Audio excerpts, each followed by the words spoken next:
my name is Jen Przinski and I'm the Youth Programs Coordinator at Pittsburgh Botanic Garden. And today we're going to be talking about chickens and specifically chicken coop design. This is going to be the first in our backyard chicken care series. And so I'm going to take you on a little tour of my setup here. I live in the suburbs of Pittsburgh. And I've had chickens for about 5 or 6 years now, and I've had a couple of flocks, and I'm gonna share with you the things that have worked for me and the things that haven't. Okay, here's my coop setup. It's a great coop for the suburban backyard, or really any chicken keeping operation you want to do, because it's really predator proof. It's up above the ground, as you can see. If you keep it on the ground, you're gonna run into predators trying to get in. I'll show you actually a place where, even though we're above the ground and so elevated, you can see where mice tried to chew through here. So I actually stopped that by putting a metal bracket piece here and some nails in here to keep the rodents from trying to chew in. So you need to think about that when you're designing your coop. Wood is obviously a material of choice because it's easy to work with, but it has its limitations and you'll need to strengthen it at certain points. One of the other things that we did to make it a secure coop and to keep rodents and other predators out is we use hardware cloth. And this is something that you're going to want to use regardless of your coop design. You're going to want to use hardware cloth to keep predators and rodents out. If you can see, a lot of people think chicken wire is what you would use for chickens, and it really isn't. The wire is much thinner. The holes are bigger.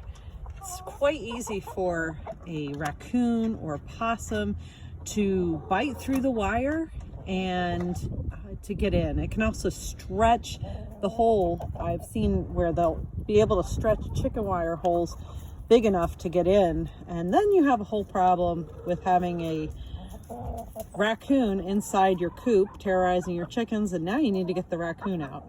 That actually happened to one of my neighbors. So an ounce of prevention is worth a pound of cure. But this hardware cloth, you can see, the hole is much thinner, much smaller than the chicken wire, and the wire is also a little bit stronger. Keeps any predator or rodents from being able to get their teeth around, get enough jaw strength to snap through that wire and to get to your chickens. Also, I have put a layer of the hardware cloth on the ground and then covered it up with dirt and other things so that the predators will try to tunnel underneath your coop to get inside. And if you don't have that layer on the ground, then you're going to wind up with, it'll be pointless. Most predators like raccoons and rats and things like that they're diggers, and they can dig and get underneath and can decimate your flock pretty quickly. Now we're going to go inside the coop, and you'll see I just have a little simple latch here. And inside, my setup is pretty typical. I have my automatic feeder here. You just put your food inside. I'll need to fill that up eventually, but it just comes out the bottom here.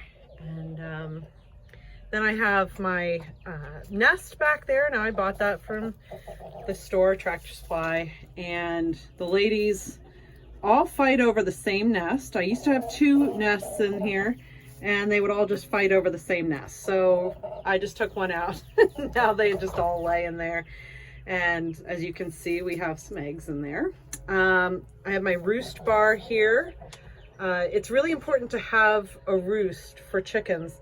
They feel safe at night being able to roost, especially up high.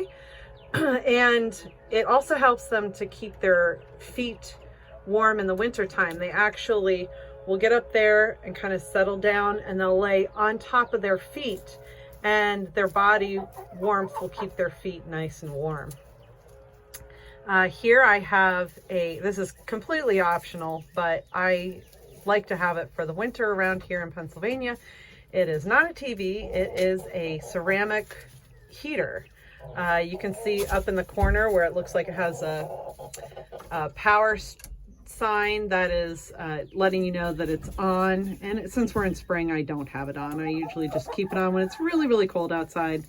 But I also we have a window in here. I have some plexiglass in there for the winter time, but I just take that out during the summertime to give them some ventilation, because it's really important in your coop design, even during the winter time, to have ventilation. If you don't, then their combs, that's what's on top of their head there, can get frostbitten. The old saying is that, you know, your animals can be cold, they can be wet, but they can't be cold and wet. That's when real damage is done.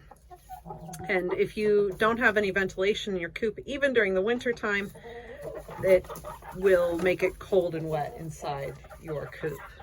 Now I also have in here just a simple light. This is a shop light, and it just has a regular light bulb in there. And I probably don't need it right now, but during the winter time, if you don't put supplemental light in, then your chickens will not lay, because their laying cycle is actually dependent on the sun and how much sun they get during the day. And some chicken keepers let their chickens stop laying for the winter time, but I don't, because it's a lot of work during the winter time, and if they are not laying, then it's kind of besides the point, but that's up to you. Now we're back outside here, and one other consideration to make for my ladies here is you want to have your waterer. Most waterers look like this. Now I have a metal waterer because, as you can see below them, there's a water heater, and that keeps their water they're hams. They want to be in here in the video. But this keeps their water from freezing. Just keeps it warm, and so that way during the winter time, it is really important to have water for your chickens. And you can see my little Buckeye here. Buckeyes, I have 4 different varieties. There's 2 Buff Orpingtons you see here. This one is an Easter egger. This one is a Buckeye, and this one is a Black Cochin.